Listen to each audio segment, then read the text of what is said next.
Welcome back to First Take. We have breaking news. Brittney Griner was found guilty of drugs possession and smuggling in a Russian court outside of Moscow today and has been sentenced to 9 years. And for more, we welcome in senior writer TJ Quinn.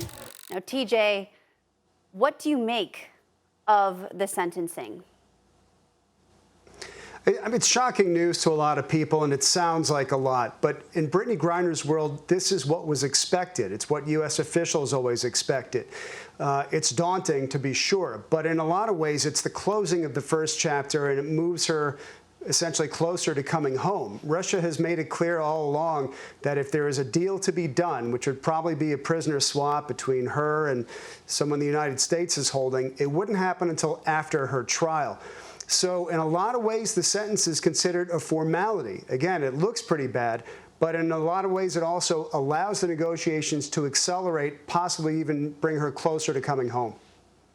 Now, you mentioned the prison swap, but what essentially happens next after this finding and this sentencing?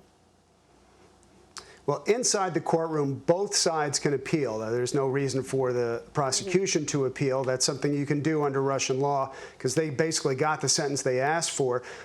Technically, you would expect Brittney Griner to appeal. But U.S. officials made it clear that they're willing to make a deal. U.S. Secretary of State Antony Blinken said on I think it was the 26th, that the U.S. had made an offer to Russia. We understand that it's trading Brittney Griner and another American, Paul Whelan, who's been there since 2018, for a man named Victor Bout, who is a convicted Russian arms dealer who's doing a 25-year sentence in the U.S. So what this does is allows Russia to move forward, save face, and say, hey, we followed our legal system. We prosecuted her under our law. The U.S. might not consider it to be legitimate, but now Russia's in a position where it can say, okay, let's make a deal. So what ultimately has to happen for Brittney Griner to be allowed to come home safely to the United States?